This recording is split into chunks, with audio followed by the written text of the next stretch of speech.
Merci Olivier, merci pour cette invitation. Donc, j'espère que vous m'entendez bien. Tu m'entends bien là, Olivier, au niveau du son, tout va bien? Donc voilà, Marie-Émilie, je suis sur Fréjus, moi. Donc, j'ai une agence hybride, on en parlera après. Voilà, moi je suis originaire de Nancy de base, donc j'ai fait ma petite enfance à Nancy, après je suis partie vivre en Guadeloupe et après on est venu s'installer donc à Saint-Raphaël dans le sud de la France. Donc je vais vous parler un petit peu donc, de mon parcours. Donc moi donc je suis plus à la base plus esprit scientifique, donc j'avais fait terminale S, j'ai commencé par une année de médecine à Marseille, donc rien à voir. J'ai un parcours un peu atypique, je vous préviens, je suis partie un peu. On adore, il y a de la saveur, c'est bon. Voilà, je me suis cherchée un petit peu. Et donc, médecine très dure, première année, en plus à Marseille, un petit peu voilà, isolée, et puis ça ne correspondait pas vraiment à ce que je voulais faire. Et donc ensuite, j'ai fait du droit donc, pendant 7 ans. Donc, licence, master 1 gestion patrimoine à Aix-en-Provence et après 2 ans de cursus pour être notaire et avec 2 ans de stage dans une étude à Draguignan, soutenance du rapport de stage et puis 10 ans dans une étude notariale. Donc voilà. 7 ans pour ça, tout ça pour ça, tu as fait 7 ans de notariat, tu es repenti, qu'est-ce qui est arrivé? On veut tout savoir. Ouais. Alors, en fait, donc moi, quand j'ai commencé le notariat, c'était la crise des subprimes déjà. Donc, j'ai mis 1 an à trouver mon stage. C'était très compliqué. Donc, voilà, vu que je suis assez tenace, j'étais même allée dans des études en Picardie pour postuler parce que forcément, les notaires ne recrutaient plus. Ça se cassait un peu la gueule. Donc, voilà. Et donc, j'avais été prise donc, dans une étude à Vico en Corse et dans une étude à Draguignan.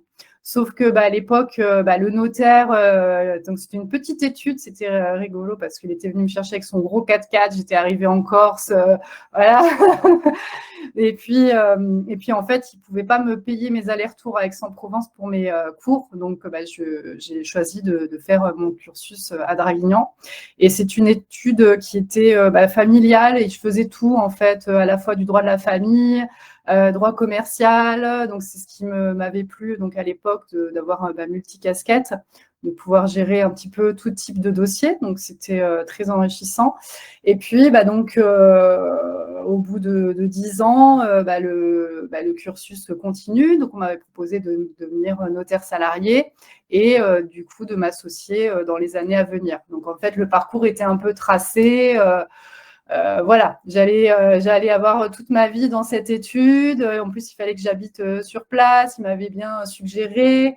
Il m'avait dit, voilà, ça sera ton bureau, tu recevras ici. Et puis là, l'angoisse, quoi. On m'appelait, alors super, félicitations, tout ça. Et puis, je sais pas, j'avais plus je sais pas comment dire, la flamme. Un peu une crise, une perte de sens, en fait, me dire, mais en fait, je vais finir ma vie là, je vais faire ça toute ma vie. En plus, si vous connaissez le métier de notaire, pour ceux qui sont déjà agents immobiliers, donc ils assistent beaucoup aux signatures, donc vous savez ce que c'est. Voilà, ils disent toujours la même chose, vendeur, acheteur, désignation du bien. Et puis je me dis, mais non, mais en fait, alors pour la petite anecdote, c'est vrai que moi, quand j'ai arrêté médecine, je n'ai pas eu trop le choix de mes études parce que mon père m'a dit, tu feras du droit, parce qu'en fait, pour lui, il y avait que médecine ou droit, en fait. Le reste, ça n'existe pas, on n'a pas trop le droit de faire autre chose. Et moi, j'étais plus, j'avais un côté plus créatif, plus commercial, plus relationnel. J'étais passionnée déjà de psychologie à l'époque, donc moi je voulais faire plus psycho, mais j'ai pas eu trop le choix. Donc il m'a dit c'est ça, sinon je te paye pas tes études, donc un peu dur. Et moi je voulais quand même réussir, avoir un métier, donc voilà. Donc pas eu le choix. Et en fait je pense que quand on s'écoute pas profondément, quand on n'écoute pas ce qu'on est en fait intérieurement, on peut pas se développer. Je pense qu'on ne peut pas cartonner dans un métier. C'est ma croyance à moi. Je ne sais pas si tu es d'accord avec Non, mais c'est intéressant. mais je pense qu'on ne peut Papa pas. ne nous écoute pas, donc on va pouvoir le blâmer, c'est bon. Comment? Ton papa ne nous écoute pas, donc on va pouvoir le blâmer. c'est ça. Je rediffuserai pas. Mais j'ai fait une vidéo d'ailleurs de notaire à agent immobilier que je lui ai soumis avant de la diffuser sur YouTube. Et au départ, il n'était pas pour. Hein. Il n'était pas, voilà. Donc c'est pour ça que si, voilà, sur ma chaîne, il y a une vidéo là-dessus. Et que j'ai dû flouter voilà, les photos de famille, flouter tout ça parce qu'il était un petit peu au départ voilà, contre. Surtout, bon, il est assez connu dans mon secteur. Une relation spéciale, hein. Je ne vais pas dire le contraire. C'est jamais voilà, facile. Je sais que en fait, quand notre génération, en tout cas, était très cadrée pour ça, pour la réussite sociale, faire les études, tout ça. Et c'est vrai que maintenant, notre génération à nous, je pense qu'on est un peu plus ouvert sur le sujet.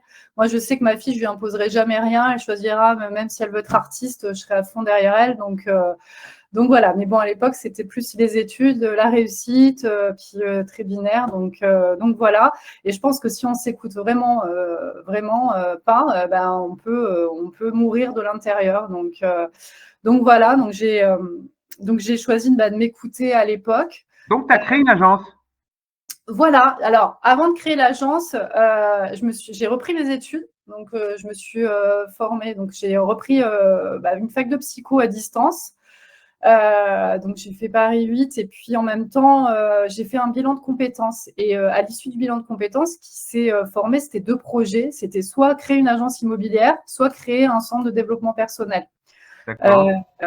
Et c'est vrai que j'ai eu du mal à choisir. Donc, au départ, j'ai fait les 2. C'est-à-dire que je me suis lancée dans l'immobilier et en même temps, je me suis formée à des techniques aussi en hypnose, en bioénergie, tout ça. Qui fait que, en fait, quand je me suis lancée dans l'immobilier, j'ai pris la casquette d'agent co. Donc, j'avais choisi de travailler chez ERA. Voilà, parce que je trouvais qu'il y avait aussi un petit peu de rigueur, tout ça, que c'était une bonne école aussi, un petit peu comme Century 21, où c'est franchises, ou voilà, qui sont très cadrées. Et en même temps, j'ai pas voulu lâcher le côté développement perso qui me passionne, donc j'ai fait les 2 en même temps. Donc pendant 1 an, voilà, je me suis formée à l'hypnose et puis j'ai commencé en tant qu'agent co. Et en fait, au bout de 2-3 mois, en fait, le premier mois, on m'avait fixé des objectifs et premier mois, 17 estimations. Je commençais déjà à former un petit peu les agents co, tout ce qui était juridique. Et puis, en fait, je me suis dit, mais je peux très bien le faire toute seule. Et vu que je suis un petit peu autodidacte et que j'aime bien apprendre aussi par moi-même, je me suis dit, voilà, je vais ouvrir l'agence. Okay. Donc, au bout de 3 mois d'immobilier, j'ai décidé d'ouvrir une agence toute seule. Donc, voilà, un peu kamikaze. Et donc, au départ, j'avais une agence uniquement digitale. Donc, on peut dire que j'ai testé un petit peu tous les modèles, dans le sens où j'ai testé donc l'agence digitale. Ensuite, je me suis, j'ai testé la licence de marque aussi. Et après, j'ai ouvert aussi l'agence physique à Fréjus. Donc, voilà, donc pour le côté donc agence hybride ensuite. Tu peux nous donner l'adresse à Fréjus parce qu'il y a quelqu'un qui nous l'a demandé. Alors, c'est 227 boulevard de la Mer. Ok, super. Bien s'il y a des gens qui connaissent Fréjus. Voilà. Donc voilà, je ne suis pas très loin de la mer, je ne suis pas très loin de la basse nature, voilà, sur un axe assez passant. Et alors, pourquoi l'agence physique? Parce que moi, j'avais besoin quand même d'avoir un cadre de travail. Je sais qu'il y en a qui n'ont pas besoin. Moi, c'est vrai que je trouve que déjà de limiter de faire une frontière entre la vie personnelle et le lieu de travail, c'était important pour moi. Et puis, d'avoir un cadre aussi pour accompagner les clients, les collaborateurs. En tout cas, pour moi, c'était important. Donc, voilà. Et donc, de choisir une agence hybride, c'est-à-dire qu'au départ, donc, j'étais toute seule, donc petite agence indépendante. Et j'ai décidé donc de m'affilier à un réseau international pour avoir vraiment le meilleur des 2 modèles.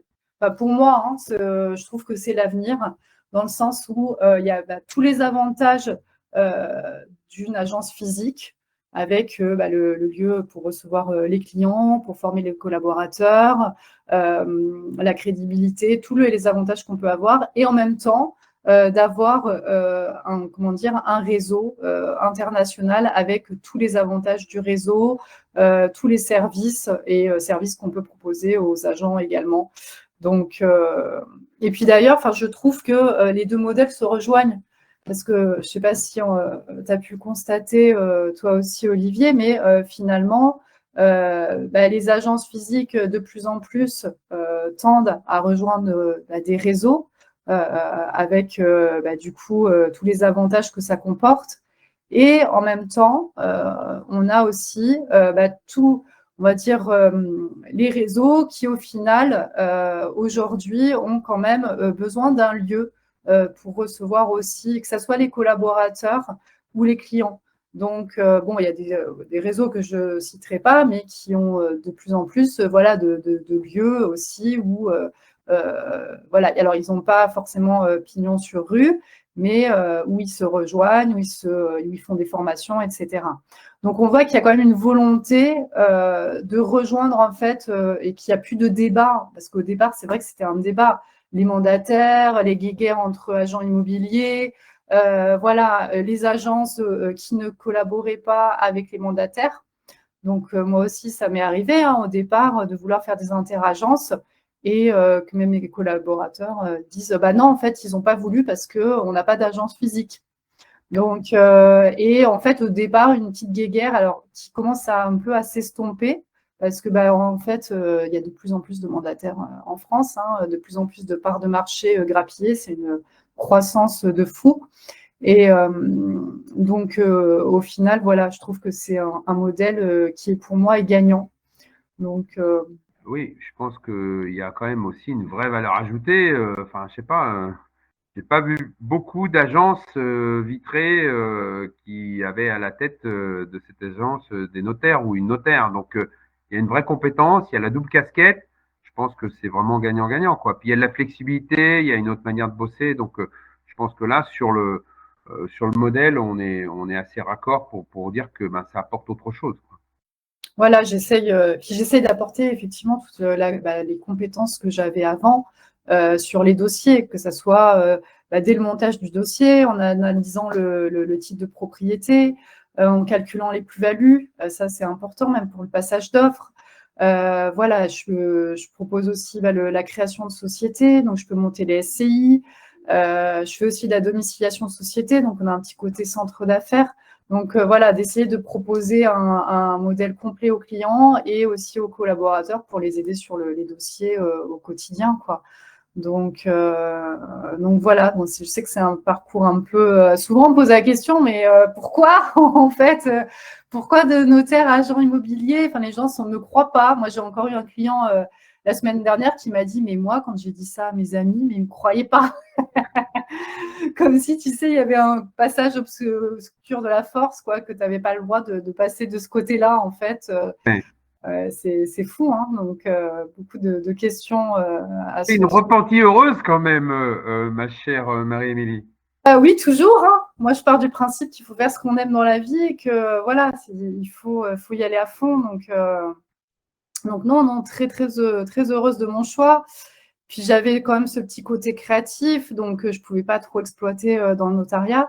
Quand je faisais une clause un peu sympa, j'étais contente. Mais là, dans l'immobilier, il y a quand même tout le côté marketing, création de supports.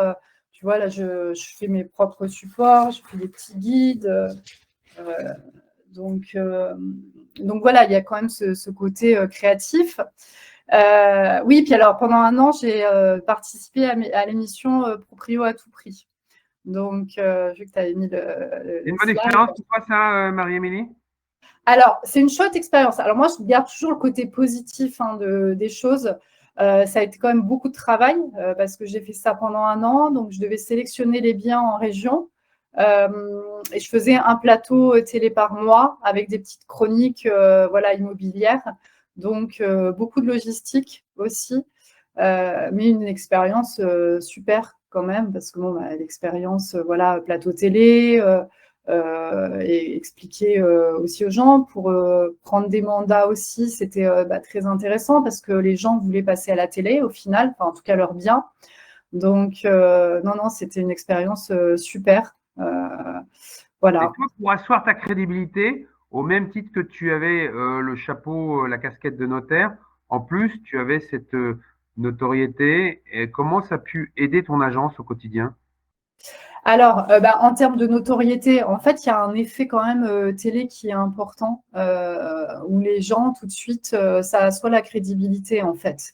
Donc, c'est vrai que j'ai des clients qui venaient me chercher pour ça, pour ce côté, pour pouvoir passer voilà, leurs biens à la télé, pour avoir des conseils. Donc, et puis oui, pour les collaborateurs aussi, parce que c'est vrai que j'ai tendance souvent voilà, à faire bénéficier de tout ce que j'ai aussi les collaborateurs. Donc, je les ai fait aussi passer dans l'émission. Et puis, oui, ça a été une expérience pour tout le monde, en fait. Donc, très, très, très Ça a enrichissant. duré un an, c'est ça, hein? Oui, pendant un an. Oui. Puis Ok. après, c'est vrai que beaucoup de travail, du coup, forcément moins sur le terrain. Donc, voilà, j'ai décidé d'arrêter de me consacrer vraiment plutôt à l'agence, à mes clients, parce que ça me demandait quand même beaucoup, beaucoup de temps, quoi. C'était une phase de lancement, en fait, quelque part, hein. Oui, c'était quasiment juste avant de l'ouverture physique, en fait. Enfin, Donc, ça s'est juxtaposé. Allez, on va dire que ça a duré un an et demi, parce que la dernière émission, c'était un an et demi après. Donc, on va dire pendant 6 mois, j'étais à cheval, émission, ouverture d'agence. Donc, oui, beaucoup de travail. super, super. Alors, il y a un autre élément qui fait qu'on on est quand même assez intéressé dans le parcours de Marie-Émilie, c'est qu'en fait, oui, elle a tous ces éléments-là, mais en plus, elle a une petite, je n'ose pas dire baguette magique, mais un intérêt assez certain sur les enchères. Est-ce que tu peux nous en parler un petit peu, s'il te plaît? Alors oui, alors ce qui est très drôle, c'est que j'ai vu la première enchère en tant que diplômé notaire, finalement, parce que c'est un notaire qui l'a utilisé en premier avec Cadran. Voilà, c'était une première société qui a créé cette enchère en ligne. Et j'avais trouvé ça génial. Alors, c'était sur un bien, par contre, qui était ultra luxe et c'était une enchère dégressive. Parce que donc, voilà, il faut savoir qu'il y a deux types d'enchères, les enchères progressives et les enchères dégressives. Donc, progressive, ça monte par palier quand les gens cliquent et le dernier qui a enchéri, normalement, remporte l'enchère. Et dégressive, c'est l'inverse, c'est-à-dire que ça baisse et le premier qui clique remporte l'enchère. Et donc, moi, j'avais trouvé ça génial à l'époque. Je me dis, ouais, j'aimerais trop tester. Et donc, première chose voilà, que j'ai faite quand j'ai créé l'agence, c'est de prendre ce service pour les clients et pour les collaborateurs et pour pouvoir m'en servir. Donc, c'est Parce vrai qu'on que, entend beaucoup de choses sur les enchères. C'est pour ça que ton témoignage est essentiel. oui. Donc, excusez-moi, il y a du bruit un peu derrière la porte de l'agence là. C'est grave, Je c'est pas suis grave. perturbée. Donc, en fait, ça marche très bien pour les produits à rénover, les produits qui sont très demandés, donc où il y a beaucoup de travaux, où il y a un potentiel constructible assez important. Voilà, là, je vais vous faire part vraiment de l'expérience pratique pour les clients. Ça marche bien sur les produits qui n'ont jamais été commercialisés aussi. Quand on arrive en bout de course sur les produits qui ont déjà été vus et ultra vus, c'est un peu moins simple. Ça peut fonctionner, mais c'est un peu moins simple. Donc, il faut bien sélectionner quand même le produit. On peut dire qu'ici, alors je sais qu'il y en a qui sont mis aussi, parce que j'ai fait beaucoup de publicité quand j'ai commencé les enchères en ligne ici. Il y a des agences qui s'y sont mises, mais je ne peux pas dire qu'elles ont été au bout du processus. Nous, on peut dire que vraiment, on a fait des enchères et des enchères qui ont fonctionné avec 7-8 enchérisseurs, des biens qui ont pu partir au-dessus du prix de réserve comme en dessous. Donc, en fait, ça permet vraiment deux choses. Ça permet déjà d'accélérer les ventes, parce qu'on fait là en 3 semaines, un mois, parce que des fois, on met en 3 mois pour le faire. Parce que le D'accord. processus de commercialisation va beaucoup plus vite. Donc, pour le process, pendant 3 semaines, on commercialise entre moins 20 à moins 40% le produit sur toutes les plateformes. Hum, Ensuite, on organise une demi-journée de visite, voire une journée. Là, tu vois, la dernière enchère, c'était il y a une semaine et on a eu 25 visites dans la journée. Donc, une enchère qui a très bien fonctionné. super. Euh, Bravo. Alors, quand je fais ça, je fais vraiment un événement dans le sens où je fais venir un partenaire en financement. Donc, on avait notre partenaire avec qui on fonctionne ici. On avait fait avec des petits stands, tout ça dans la maison. On avait une courtière en travaux, parce que là, c'était une petite maison à rénover intégralement. Donc, qui avait tout préparé, qui avait même fait des projections 3D de la maison après. Donc voilà, donc on avait plusieurs tables et en fait ça suivait un cursus, donc les gens visitaient, on avait apporté petit pain au chocolat, café, tout ça, donc les gens étaient super contents. Et, bon, je retiens l'adresse alors, ça va, ça me plaît. Moi je viendrai pour les huîtres et toi le pain au chocolat, c'est ça. Et donc voilà, donc ça s'est très bien passé. Donc on a mis un process en place avec des mails explicatifs, des vidéos. Donc les participants remplissent un formulaire en fait pour l'enchère. Moi, je n'ouvre pas la salle d'enchère si je n'ai pas tout le dossier complet. Et ce qui est bien, c'est que les gens jouent le jeu. C'est-à-dire que même quand ils payent cash, ils m'envoient aussi les relevés de compte, masqués, mais avec le cash dessus. Donc vraiment, ça permet aussi de bien sécuriser pour les clients et d'avoir tous les documents avant même de faire l'enchère. Donc, et de vraiment tout vérifier. Donc voilà, donc pendant 3 semaines, journée visite, et après entre la visite et l'enchère, donc les gens nous envoient le dossier, on vérifie tout, on crée les accès pour les gens sur la plateforme, et après donc le jour J, l'enchère. Donc ça peut durer entre un quart d'heure et 1 heure, ça va dépendre en fait de l'enchère. Et donc ils cliquent, donc on a déterminé des paliers. Et aussi un prix de réserve entre les clients et nous, mais pas connu en fait des participants. Donc ça c'est important. Donc les gens se connectent, cliquent, et là on avait des paliers par exemple de 2500, donc les gens cliquaient et tout, à chaque clic, donc ça montait de 2500 en 2500. Et en fait, au bout de 3 minutes sans clic, l'enchère s'arrête. D'accord. Donc, voilà, nous, ça nous a permis de récolter des offres. Donc des fois, ça dépasse même le prix de réserve. Donc là, c'est génial, c'est des enchères qui fonctionnent très bien. Des fois, ça atteint pile poil le prix de réserve, puis des fois, c'est en dessous. Pourquoi vous ne communiquez pas sur le prix de réserve? Ça, non, parce que sinon, les gens, soit n'y vont pas. En fait, si tu veux, mettons, les gens, ils veulent mettre une enveloppe et c'est en dessous de leur prix de réserve. Donc, ils ne vont pas se connecter, ils ne vont pas faire l'enchère. Et ça permet de créer quand même une émulation, d'avoir des participants, tu vois. Donc, il y en a qui vont cliquer et être juste en dessous, puis il y en a qui vont continuer, mais ça crée quand même une émulation. Et puis, si jamais ils connaissent leur prix de réserve aussi, ils peuvent très bien dire, moi, je m'arrête au prix de réserve et je ne cliquerai plus au-dessus, tu vois. Donc, alors qu'ils ont l'enveloppe, alors que En fait, si tu veux, c'est vraiment les acheteurs qui font le marché aujourd'hui. Ce n'est pas les vendeurs. Donc, si il y a une émulation et un attrait pour le bien, c'est que le bien, il vaut plus cher parce qu'il est plus rare. Donc, au final, ce n'est pas le prix que les gens ont déterminé dans leur tête qui va faire le prix du marché. C'est vraiment les acheteurs.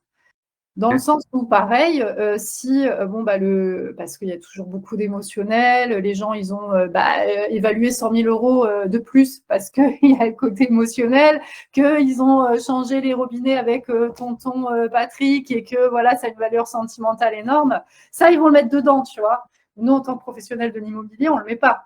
Donc, on sait la valeur du bien. Donc, ça permet aussi de faire des réajustements de prix. Tu vois, là, par exemple, donc 28 visites en tout sur la dernière enchère. On a eu 6 enchérisseurs qui ont enchéri jusqu'à un certain montant. Si ces personnes ne veulent pas aller au-delà, c'est qu'aujourd'hui, le prix du bien vaut tant, même si ça ne dépasse pas le prix de réserve. Et après, à nous d'expliquer ça aux gens, en fait. Okay. Donc ça, voilà, ça permet des fois de faire aussi des réajustements et des baisses de prix. Donc, à la fin du processus, ça suit le cursus classique. Donc là, justement, juste avant de vous avoir, il y a la dame qui est venue pour qu'on lui fasse la remise des offres et le bilan de l'enchère de la semaine dernière. Et donc, ça suit le cursus. Donc, pareil, donc on lui présente les offres. Elle n'est pas obligée d'accepter le dernier enchérisseur. C'est-à-dire que si le dernier, il paye avec un crédit, elle pourrait très bien dire, 2500 € près, je ne vais pas m'emmerder, moi, je veux qu'il paye comptant. Donc, elle peut choisir quand même son enchérisseur et donc son acheteur. Elle n'est pas obligée de signer. C'est-à-dire que si jamais ça n'a pas atteint son prix de réserve, elle peut très bien dire non, mais moi, je rebascule en commercialisation classique, je n'ai pas eu assez, donc il n'y a pas d'obligation. Et après, c'est flexible en fait. Hein. Comment? C'est très flexible pour le vendeur. Très flexible pour le vendeur, oui. Et pour l'acheteur aussi. Il y a beaucoup d'avantages pour l'acheteur dans le sens où il n'y a pas besoin d'avoir d'avocat comme dans une vente d'adjudication, donc pas de frais supplémentaires, c'est les frais d'agence classiques.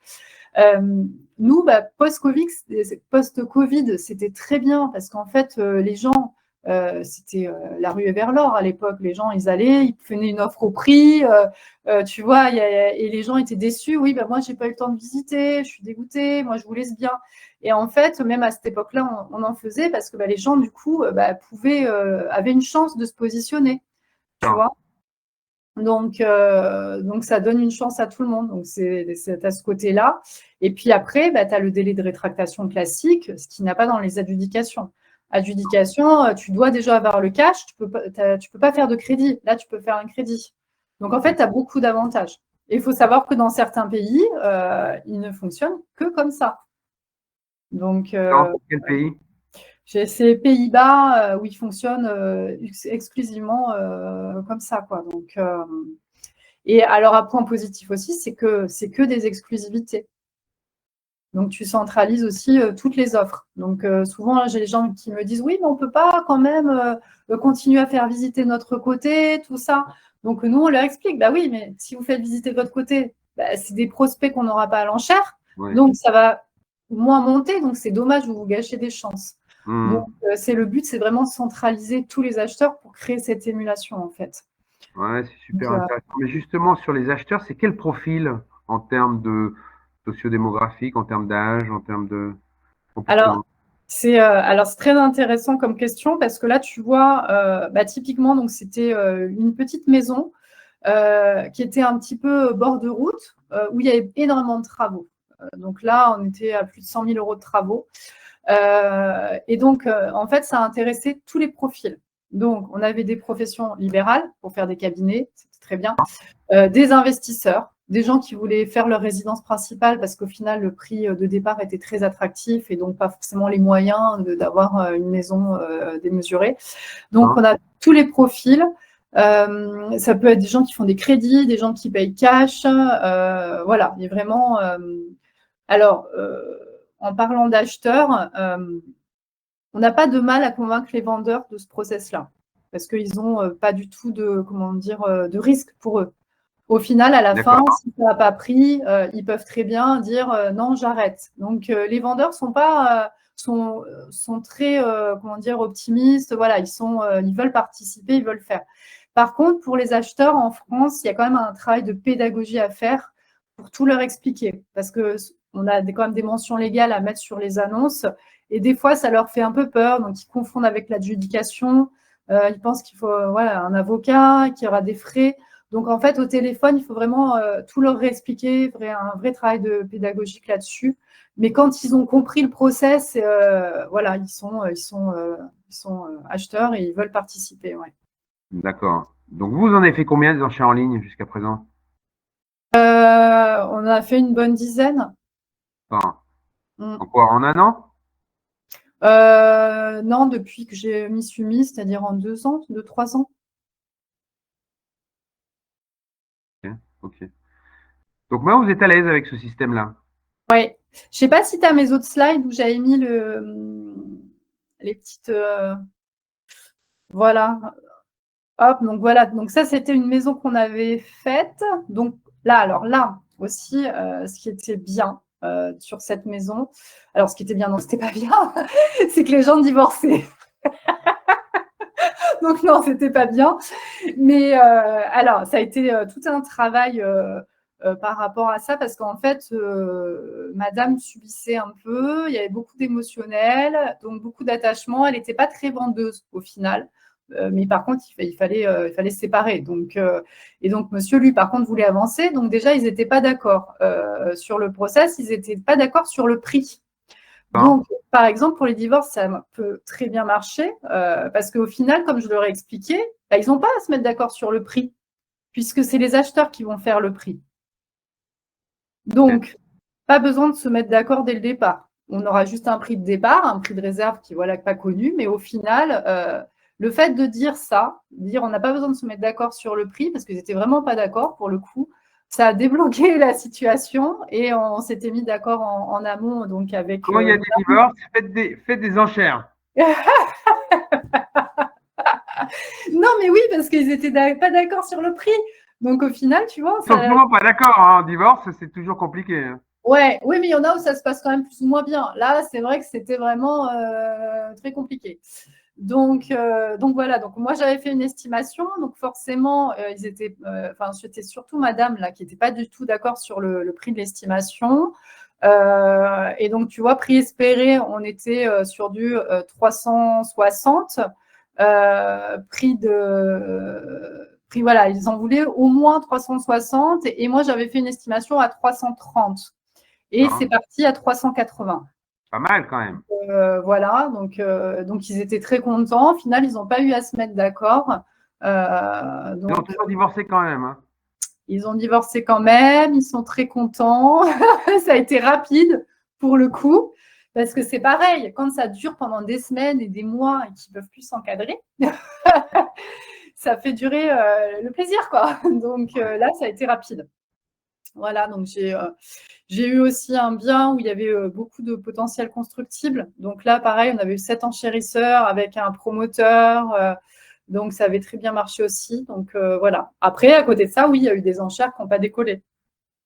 Où j'en ai eu un. On avait, ça n'a pas dépassé son prix de réserve. Ça m'est arrivé qu'une fois, hein, qu'il refuse de signer l'offre à la fin. Parce qu'en fait, au bout du compte, même quand ça arrive juste en dessous du prix de réserve, les gens, ils veulent avancer. Donc, si on leur dit, voilà, vous avez eu quand même, là, pour le coup, là, j'ai eu quand même 25 visites. 25 visites, 6 enchérisseurs qui sont prêts à mettre tel prix, c'est qu'en fait, ça vaut ce prix-là. Donc, au final, les gens, ils entendent raison et ils veulent avancer et ils signent. Même si ce n'est pas le prix qu'ils voulaient, il y a quand même une force de persuasion qui est quand même assez importante là. Donc, ça m'est vraiment arrivé qu'une fois. Et après, par contre, ça m'arrive de commercialiser des biens où l'enchère ne prend pas. Donc, nous, ça nous permet quand même de récupérer des exclusivités aussi, parce qu'on centralise voilà, tout. Et puis aussi de montrer aux clients qu'en fait, même son prix de départ ne correspond pas au prix du marché. Donc, faire des baisses de prix derrière. Ok. Ouais. Mais déjà, en prise de mandat, c'est un vrai argument pour toi. Ah oui. Ah oui, oui, oui, oui, oui. Mais je te dis, les vendeurs, ils sont très, très contents en général. Hein. Ils veulent vraiment tester ce système parce qu'ils ne connaissent pas, c'est un peu innovant. Et puis, ils ont quand même l'espoir d'en avoir un peu plus, l'espoir d'avoir une émulation autour du bien. Donc, oui, oui, oui, ça fonctionne bien. Alors après, des fois, non, il y en a qui sont butés, ça m'est déjà arrivé. Mais c'est quand même rare. Les vendeurs, ils sont quand même assez enclins à tester ce service. Ouais. Ok, super. Donc, le coût, tu peux nous donner des éléments de coût quand même? Alors, il y a plein de services qui existent, enfin, de plateformes qui font ça maintenant. Alors, plein, peut-être pas plein non plus, mais je sais, par exemple, moi, j'avais commencé avec Cadran, Cadran qui a arrêté maintenant, mais eux, ils ne prenaient pas de frais fixes, mais ils prenaient un pourcentage de la vente. D'accord. Donc, ça permettait aussi de ne pas avoir de frais fixes tous les mois et puis de donner un pourcentage quand ça fonctionnait. Moi, je suis avec WinUp. Alors, moi, je ne suis pas très bonne sur connais les dépenses, mais c'est dans les 200 je crois, par mois, un truc comme ça, 250. Je ne pourrais plus te dire exactement, mais c'est dans 200, je crois. Donc, et ça te permet d'avoir de faire des enchères de manière illimitée, quoi. D'accord. Donc, Après, voilà, tu le récupères dans ton prix de com. il n'y a pas d'autres frais. Pas d'autres frais, non. Pas énorme quand même. Hein. Ah non, c'est pas énorme. Surtout que bon, tu le récupères dans ta com, donc au final, Ouais. voilà, non, c'est pas énorme. Pour moi, je trouve le service proposé. Donc, non, non, c'est top. Puis après, ils centralisent aussi des investisseurs. Moi, j'avais des investisseurs qui se connectaient direct à la plateforme, qui surveillaient les enchères et D'accord. qui permettaient d'avoir des prospects aussi via la plateforme directement. Maintenant, voilà, qui surveillent et puis qui ne sont même pas forcément de la région. Hein, parce que moi, je branche ma batterie. Qui ne sont pas forcément de la région, mais voilà, qui surveillent les enchères et les investisseurs ne sont pas forcément sur le secteur. Donc, et là, Oui, ça permet de rayonner, quoi. Ouais, bah là, on en a même fait une à Paris, tu vois. Ah, super, bravo. Parce que j'ai ma petite collaboratrice qui avait un bien de famille là-bas. Et donc, du coup, ça faisait tu vois, ça faisait 1 an que les parents n'arrivaient pas à vendre le bien. Et donc, quand elle m'en a parlé, Elle est petite en taille? Non, je rigole. oh, Tu dis petite collaboratrice, elle est petite en taille? bah Non, non, plus elle est plus grande que moi, Romane. oh, je t'adore, elle est trop forte. donc voilà. Et ouais, ça faisait 1 an. Donc, ils essayaient de vendre, ils n'y arrivaient pas. Et donc, quand elle m'en a parlé, elle m'a dit, ouais, je vais peut-être reprendre et tout ça. Bon, c'est jamais évident hein, de travailler avec la famille, on sait ce que c'est. Et donc, je lui ai dit, et moi, je lui ai dit tout de suite, mais fais une enchère dessus, parce qu'en plus, Paris, nous, on est dans le sud. Donc, je lui ai dit, tu vas centraliser les visites. En plus, je lui ai dit, teste. De toute façon, il n'y a rien à perdre, il y a tout à gagner.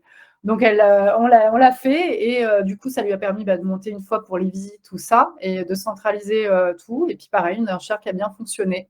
Et alors qu'ils essayaient de vendre depuis 1 an. Donc, tu vois. Oh, génial, bravo. Ouais. Donc, non, moi, je suis fan, j'adore. Ah, je vois que tu maîtrises ton sujet, ouais, c'est vachement intéressant. Ouais. Je pense que le fait que tu sois notaire, ça les rassure quand même, parce que les enchères, voilà, on voit de tout et il n'y a pas que des expériences positives. Donc toi, tu as bien cadré le sujet et tu les accompagnes parce que tu es monté en compétence aussi avec les bons outils, quoi. Ouais. Oui, puis voilà, vraiment, je suis un process. C'est des petits détails, mais ça fait la différence. Où tu envoies des mails bien cadrés, où tu leur expliques tout. Tu vois, puis voilà, c'est, on va dire, une somme de petits détails qui fait que ça fonctionne, en fait. C'est comme dans tout, en fait, j'ai envie de te dire. Oui, oui, oui, mais sur les enchères, il y a ce côté quand même un peu novateur. La plupart des gens, bon, mais non, est-ce qu'il y a plusieurs personnes qui ont fait plusieurs fois des enchères ou à chaque fois c'est des clients différents? Tu veux dire pour le même produit ou sur des biens Non, différents? mais là, parce que quelque part, ils sont dans tes acheteurs, t'as peut-être des investisseurs. Est-ce que c'est des gens qui vont répéter le processus comme ils ont été satisfaits? Est-ce il y a peut-être aussi une duplication à ce niveau-là? Bah, écoute, Ou à moi, chaque fois, c'est des clients différents? alors, pour l'instant, j'ai eu que des clients différents parce que le cycle de vente, on sait que c'est 7-8 ans. Hein, donc, mais tous les clients étaient satisfaits. Moi, quand les enchères, voilà, elles fonctionnent et tout ça, les vendeurs sont fans et me disent ah, je ne connaissais pas, c'est génial. Là encore ce matin, elle a dit mais je ne connaissais pas, c'est trop bien. En fait, on lui a fait en 3 semaines le travail de 2, 3, 4 mois. Quoi. Ouais, c'est super. Donc, non, ils sont ravis. Alors, les acheteurs, en fait, on a eu une fois un mécontent. Alors, je t'explique. En fait, donc on va au bout du processus. Pareil, c'était un Red Villa rénové, une enchère qui a bien marché. Et en fait, on soumet les offres, sauf que le dernier payé par crédit et l'avant-dernier, je crois que c'était pareil, c'est des paliers de 2005 ou 3000 euros payés cash. Et en D'accord. fait, on soumet donc les offres et la personne était traumatisée parce qu'elle avait eu un autre dossier où elle avait eu un refus de crédit, elle avait perdu du temps. Donc, pour elle, c'était clair, c'était pas de crédit. Donc, en fait, le dernier était déçu, mais déçu parce que même si on leur explique, des fois, voilà, il y a quand même des déceptions. Et ouais, il nous a fait une petite crise. Ah oui, Parce que forcément, il était dernier, pour lui, c'était lui. Et au final, non, en fait, le vendeur peut choisir quand même son acheteur. Donc, d'accord. voilà, on a eu une fois une grosse déception d'un acheteur qui n'avait pas été choisi. Sinon, non, ils ne sont pas déçus parce que s'ils veulent remporter l'enchère, il suffit qu'ils cliquent. Donc, ils sont Ouais, un peu maîtres quelque part de leur offre. ouais. Donc non, pas de déception. Tu vas devenir la reine du clic. Je trouve que c'est pas mal. C'est pas mal. Je trouve que tu te débrouilles bien. Une Voilà. notaire qui devient reine du clic, ça me plaît. Je trouve que c'est pas mal. Dans les questions, on a quelqu'un qui nous demande est-ce que l'on peut adresser à Marie-Émilie des dossiers complexes de vente de parts de SCI sur des immeubles pour avoir ses conseils? Et avec plaisir, oui, oui, avec plaisir. Là, pareil, pour la petite anecdote, j'ai un client, parce que je marche beaucoup avec les réseaux sociaux, et j'ai un client qui est venu me trouver pour mes compétences parce qu'en fait, il avait eu une préemption sur son immeuble. C'était en droit de préemption renforcé, et en fait, elle a préempté, mais largement en dessous du prix.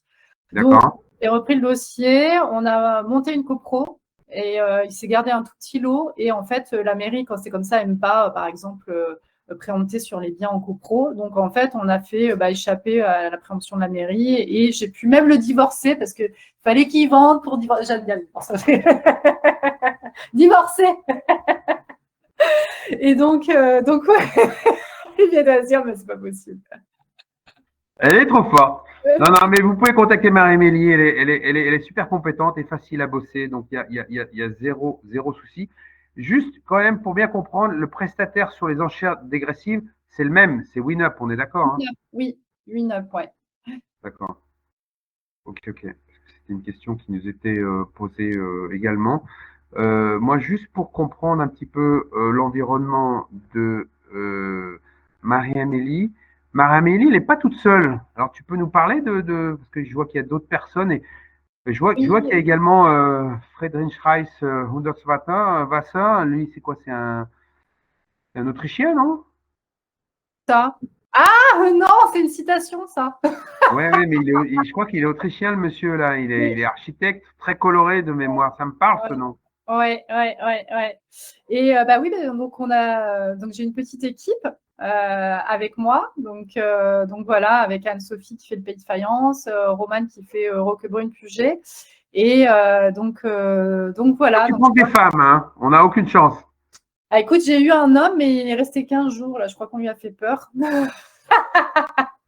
Non, il a voulu rejoindre sa chérie en Espagne, donc voilà, il n'est pas resté longtemps, mais non, mais on est ouvert, on a décidé qu'on acceptait les hommes maintenant. Ah, vous acceptez même les hommes, c'est fabuleux. Ouais, on accepte les hommes, ouais, ouais, ouais, ouais, on Non, fait mais des elle est photos. super tolérante, elle est très ouverte, Marie-Amélie, vous inquiétez pas, hein. Tous les hommes, vous pouvez les accepter. Non, mais c'est sympa. Bon, on va pas se le cacher, quand même, les femmes dans l'IMO, elles sont quand même très compétentes. On va pas dire le contraire. En plus, quand vous avez une notaire. Alors, quels sont les profils? Tu peux nous en donner un petit peu plus, là, des infos sur les profils des gens qui bossent avec toi? Oui, alors moi j'ai Romane qui est avec moi depuis presque 3 ans maintenant, qui était dans une agence sur le secteur quand elle est venue me chercher. Et voilà, elle était en perte de vitesse vraiment. Et puis, je pense que quand on n'est pas bien encadré, pas bien coaché, voilà, tu sais ce que c'est. C'est un métier où on se sent facilement seul. On a quand même la casquette de chef d'entreprise, donc c'est un métier en plus émotionnellement en dents de scie. Donc le mindset c'est super important. Donc voilà, et je suis fière et contente de dire C'est que elle clair. a fait x2 voire x3 son chiffre d'affaires depuis qu'elle est avec moi. Donc voilà. Bravo! Et puis Tu peux l'être. Anne-Sophie qui fait le pays de faïence, qui, pareil, agence indépendante. Après, elle est passée chez Keller sur le secteur, mais bon, voilà, Keller aussi, des petits soucis. Et donc, qui nous a rejoints donc, au mois de mars. Et pareil, elle a dépassé et doublé tous ses objectifs. Donc, en fait, Anso, c'est simple, quand tu lui fixes les objectifs, elle fait 200%. Donc, Ouais, c'est pas mal. Bravo. donc voilà, et pareil, elle a multiplié par 2 son chiffre d'affaires depuis qu'elle m'a rejoint. Donc je suis très heureuse. Pour moi, c'est encore plus important que le métier, c'est vraiment d'accompagner les gens qui me rejoignent. Et c'est pour ça que je prends mon temps et que je n'ai pas encore une grosse équipe, parce que je mets beaucoup d'énergie en fait voilà, sur ça. C'est Et du les gens, qualitatif, ouais, c'est super. donc voilà, non, non, c'est un métier qui est riche et passionnant.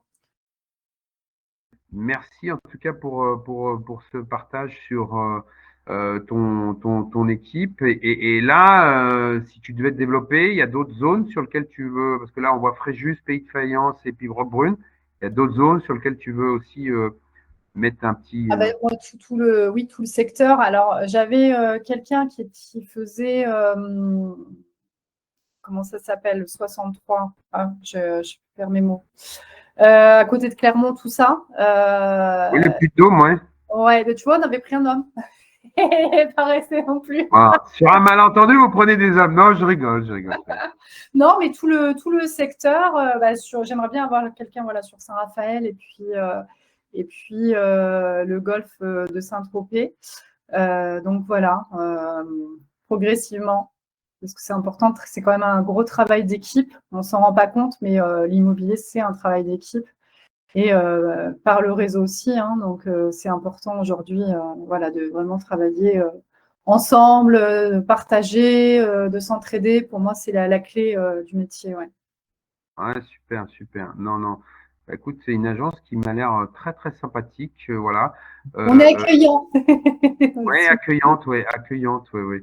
Euh, euh, mais aussi avec des vrais talents et ce côté, si vraiment ça vous titille, hein, tout ce côté enchères, je le dis très franchement, il y a peu de gens qui maîtrisent les enchères. Et je pense que Marie-Émilie est une de celles-là, une de ces personnes qui maîtrisent parce que ben, peut-être qu'elle a la bonne méthode, elle a les bons outils, mais parce qu'il y a aussi un vécu. Je pense que voilà, en ayant déjà fait plus d'une dizaine, mais non, le scénario il est pas à chaque fois identique, mais je pense qu'il y a pas mal d'éléments qui doivent se recouper et donc tu sais cadrer, tu sais orienter vers le succès. Je pense que pour revenir sur les enchères, parce que je pense que c'est assez fascinant, mais voilà, au début, tu avais peut-être moins de monde qui venait, mais non, parce que tu parlais de 27, 28 personnes.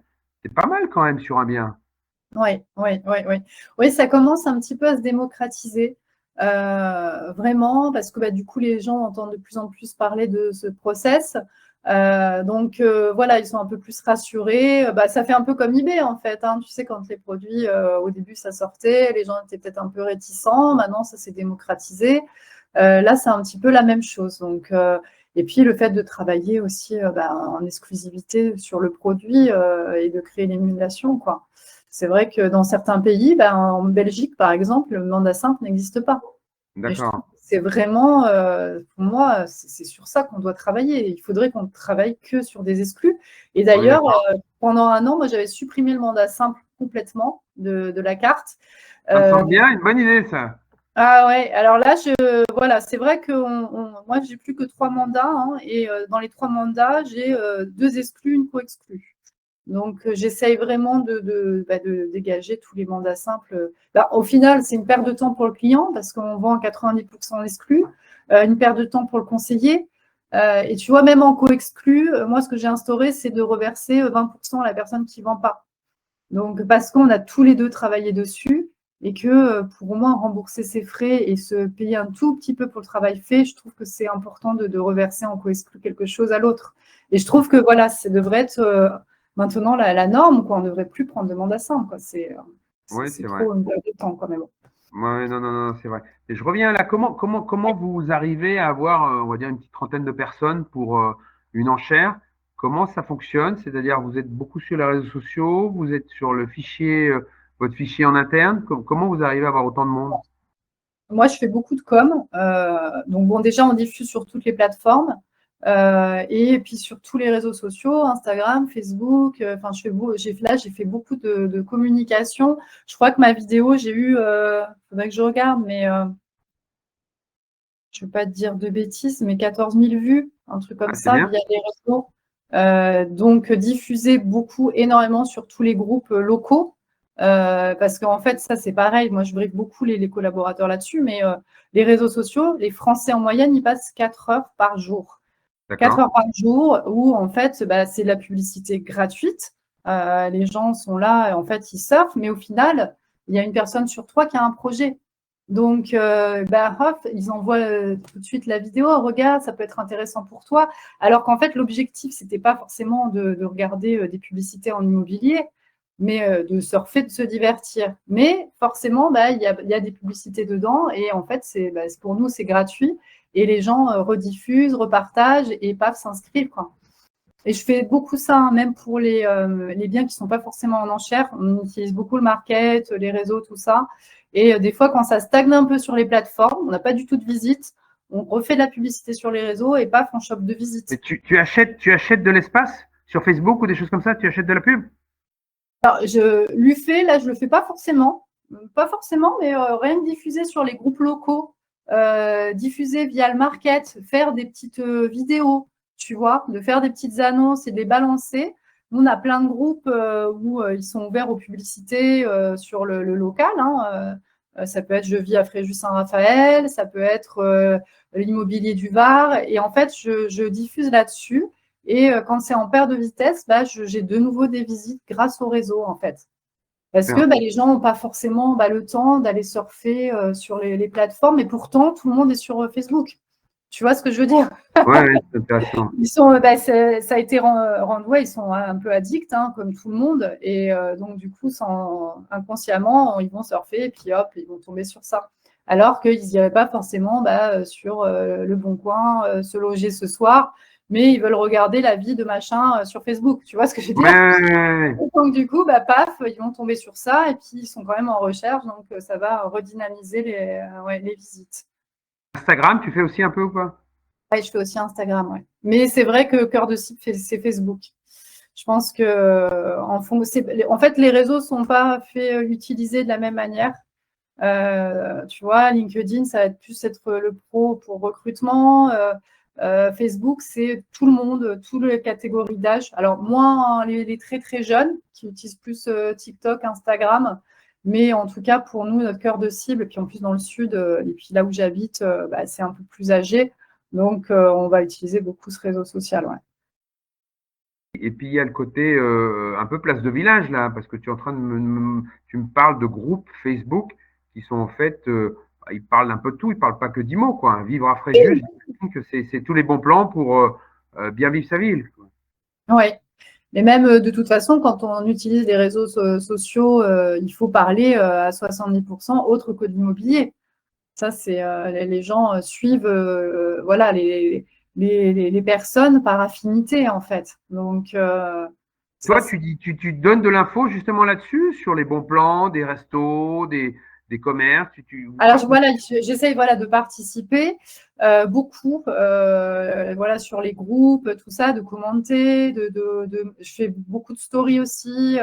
Donc, et c'est surtout du divertissement. Mais au final, ils vont se dire, bon, cette personne, elle me ressemble. Et en fait, j'ai envie d'aller vers elle pour lui confier mon bien parce que elle a une fille du même âge, elle fait telle activité. Tu vois, donc ça c'est important, quoi. Non, Et non, c'est puis, clair, c'est clair. L'enracinement local, il est essentiel à travers les groupes Facebook, mais aussi à travers les activités. Alors justement, sur Fréjus, dans quoi tu es impliquée, toi, ma chère Marie-Émilie?